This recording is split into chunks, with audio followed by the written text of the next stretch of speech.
ser una reseña de prueba, para saber si gusta o no que reseñe también películas y otros productos audiovisuales, no solo videojuegos. Intentaré evitar los spoilers en la medida de lo posible, pero no prometo nada, pues quiero intentar que esta reseña no sea tan superflua. Luego me contáis qué os ha parecido. Siempre he sido una persona de gustos muy raros, y lo cierto es que, bueno, ¿para qué engañarnos? He tomado muchas malas decisiones en mi vida de las que me arrepiento. Es un tema que para mí siempre ha sido importante, las decisiones, nuestro rumbo, qué va a pasar, qué hubiera pasado. Quizá por eso soy un inseguro asqueroso. Es por eso que cuando esta cinta llegó a mi conocimiento y pude verla, su mensaje me impactó poderosamente. Mind Game. No es una película fácil y no es una película de palomitas y manta, pero como me gusta pensar que mis gustos, aunque raros, son medianamente decentes y accesibles a los demás, os voy a pedir que le deis una oportunidad, sobre todo si estáis de acuerdo conmigo en lo que dije en mi vídeo de Little Inferno sobre el mundo de la animación. La concepción de la animación está cambiando, no solo se tocan nuevos temas, se buscan nuevos públicos para que las obras de animación puedan ser disfrutadas tanto por niños como por adultos, y se desarrollan nuevas técnicas, y las temáticas avanzan con ello.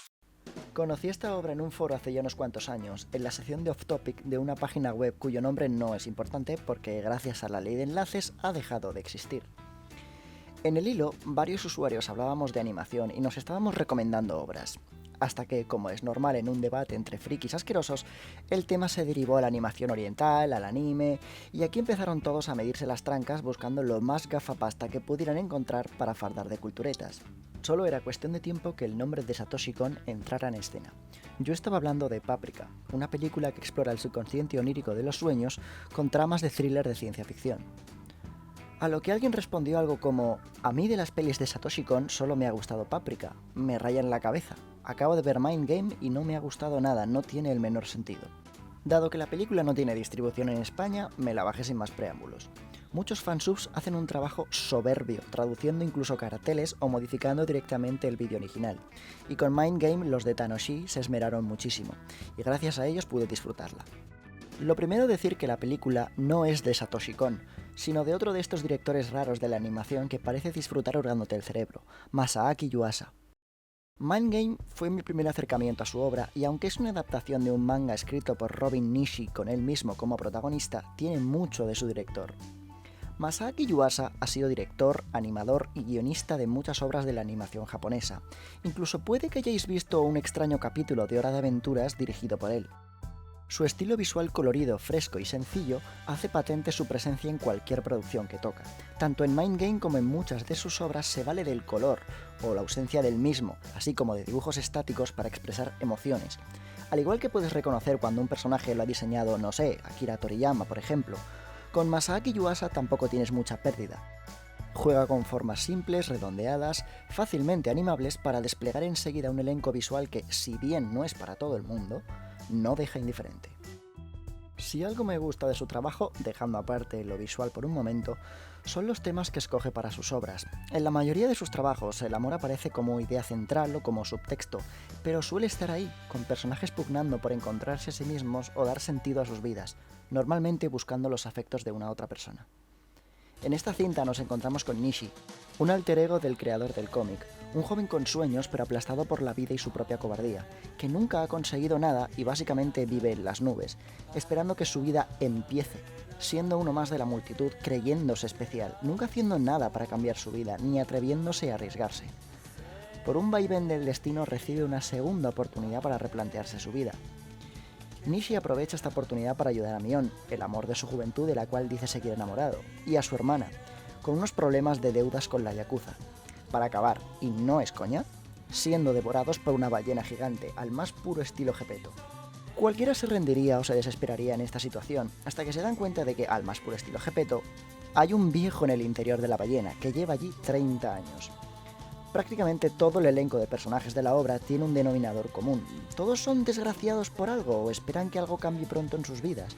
Y sobre todo echan la culpa a los demás o a las circunstancias, de cómo es su vida ahora o del problema que les hace desgraciados. Sin embargo, la culpa de todo lo que les pasa es de ellos mismos, puedes verlo en cuanto enumeran sus problemas. Casi echan la culpa a los demás con una simpleza infantil. El ejemplo más obvio de esto es claramente Nishi, que siempre iba a hacer tal o cual cosa, que siempre tenía un deseo, una dirección, pero nunca el coraje para hacer nada. 3を家族に集結させていながらなんであんたは目移りを。僕てっきり五島列島ちゅうところはこの手の顔がうようよおるんかと思うて去年五島旅行を企てましたよ。ルーツっちゅう意味でね。Es un hombre de palabras, no de hechos. Es el personaje con el que más nos identificamos porque, al igual que nosotros, es un número perdido en la multitud. Es un personaje lleno de sueños rotos y aspiraciones vacías.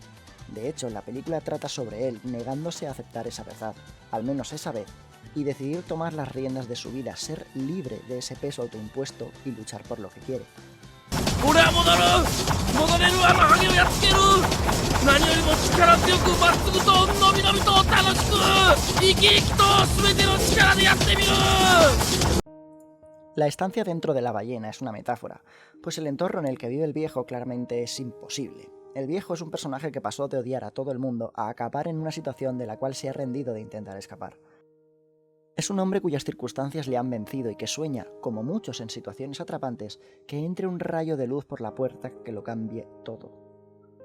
Pronto los personajes se encuentran en una situación de la cual a primera vista no pueden escapar. La ballena es una cárcel cómoda que los personajes pugnan por hacer habitable, tienen comida, diversión y se entregan al placer. Cuando te encuentras en una situación parecida, como una depresión, construyes tu pequeño mundo alrededor e intentas mostrar buena cara al mundo. Intentas hacer de tu prisión tu feudo. La culpa no es tuya de estar ahí encerrado, sino de los demás, o de las circunstancias. Saldrías si pudieras, harías esto otro si no fuera por inserte excusa. Como decía Randy Pausch en la última lección, que probablemente hayáis leído, los muros solo están ahí para demostrarnos cuánto queremos algo. Básicamente, la película tiene bastantes personajes con algo que contar, pero los protagonistas son 4. Nishi, el protagonista de quien ya os he hablado, el ejemplo perfecto de que todos podemos cambiar. Myeon, una joven que también tenía grandes aspiraciones, pero que la vida la ha apartado de lo que quería hacer. La verdad es que Myeon, aparte de sus evidentes atributos,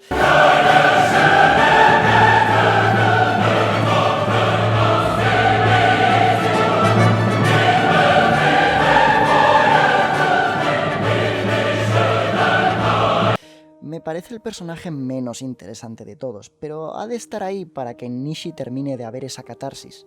Luego tenemos a Yan, la hermana mayor de Myeon, que siendo el personaje más serio y centrado, siempre intentando cuidar de su hermana, es el personaje en el que vemos un cambio más pronunciado. De hecho, ella es el catalizador para que los demás no se hundan en la miseria. Decide cortarse el pelo y dejar atrás la persona que es, para convertirse en lo que siempre ha querido ser. Por último está el personaje del viejo.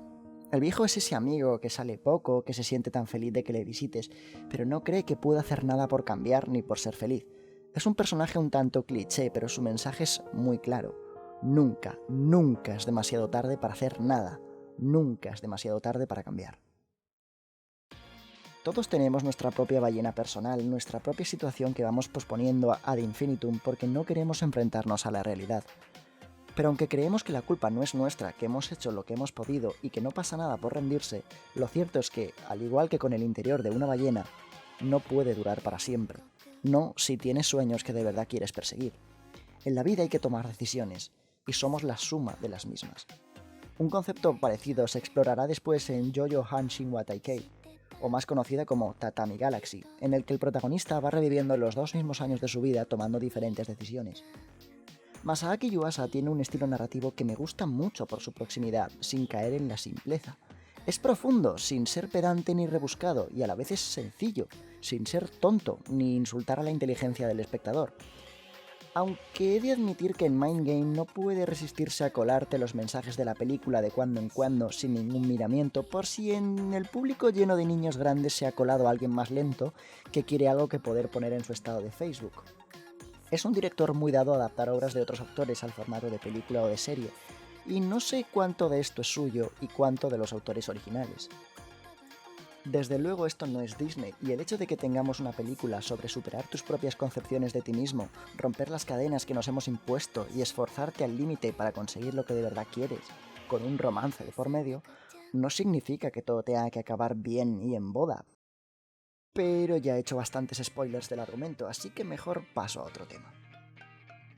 Mind Game es una delicia visual para el espectador despierto. Por eso digo que no es una película de palomitas y mantita. Gran parte de la historia viene contada de forma visual sin diálogo ninguno, y su montaje es increíble. Somos constantemente bombardeados por una mezcla entre la realidad de los personajes, su pasado, su presente y sus posibles futuros, mientras nos intenta dar una visión macroscópica, realista pero optimista del mundo en el que viven. Y si estás atento y vas atando cabos tú solo en cómo se entrelazan y se desarrollan estas historias, puedes ver la relación que tienen los personajes entre sí. También es de recordar que es una película muy japonesa, así que muchas de las escenas que verás brevemente son un reflejo de su sociedad, que puedes haber entrevisto ya o no en algunos otros animes.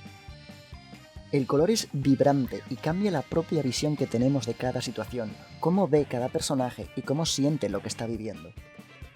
En el mundo del anime hay algunas reglas y tipos de planos y perspectivas que se usan una y otra vez, desarrollando su propio lenguaje narrativo en contraposición al mundo occidental.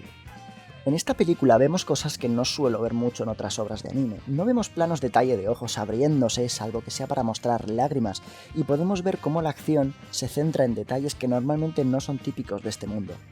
Suele usar muchos planos contrapicados para hacernos sentir pequeños, mostrar poder o amenaza, y la cámara muestra puntos de vista aberrantes o girando para guiar al espectador en las sensaciones de los personajes, o a través de sus propios ojos. Es un estilo visual atípico, movido, vibrante, que solo se ve beneficiado por la animación. Aunque Yuasa es un gran animador, también se nota la influencia del codirector de la obra, Koji Morimoto, a quien conoceréis por su trabajo de animación en Akira o en un par de los cortos de Animatrix. Morimoto es un animador con muchísima experiencia y un director bastante curtido de la vieja escuela del anime, y cualquier película en la que él esté relacionado es sinónimo de un mínimo de calidad, como Genius Party Beyond, Memories de Katsuhiro Otomo o Robot Carnival. Mind Game se beneficia de este tándem de profesionales y aprovecha muchísimas técnicas de animación aparte de la tradicional. Tenemos 3D, uso de personajes reales recortados, rotoscopia y técnicas con otros materiales. Los personajes se deforman y no respetan sus propios cánones físicos en pos de la comicidad y el transmitir con el movimiento. Muchos de los 12 principios de la animación de Johnston y Thomas están aquí, y otros están para ser rotos sin ningún problema, porque como en todo, cuando eres un maestro, jugando según las reglas, puedes empezar a romperlas. Con estos dos al timón y al ritmo de una banda sonora totalmente atípica, la película cuenta con dos de las escenas de acción y movimiento más absurdo-épicas y más divertidas que he visto nunca. Así con todo, no puedo decir que Mind Game sea una buena adaptación a su material original porque lamentablemente me ha sido imposible encontrar el manga en ninguna parte, salvo en francés en Amazon, y mi francés no pasa de las 3 o 4 palabras. ¡En francés! Sí que he encontrado gente que afirma que el final varía entre el manga original y la cinta, y la verdad es que la película tiene un detalle en su final que no me gustó nada, pues casi destruye el mensaje en sí mismo, pero prefiero que la veáis y os forméis vuestra propia opinión. Leí un artículo sobre esta película donde la llamaban el Ciudadano Kane de la animación, y aunque creo que es echarle demasiadas flores, sí que veo una similitud entre ambas. Tanto Ciudadano Kane como Mind Game no son solo películas ambiciosas, son películas que tratan sobre la ambición. Pero mientras que Ciudadano Kane tenía un tinte serio y occidentalizado, marcado por el triunfo o caída de su protagonista, Mind Game, sin llegar al optimismo estúpido de Hollywood de «si lo intentas y eres el prota de la película te saldrá bien», transmite un mensaje de que no importa ganar, ni importa perder, importa, llevándole con permiso la contraria a un sabio maestro Jedi, intentarlo.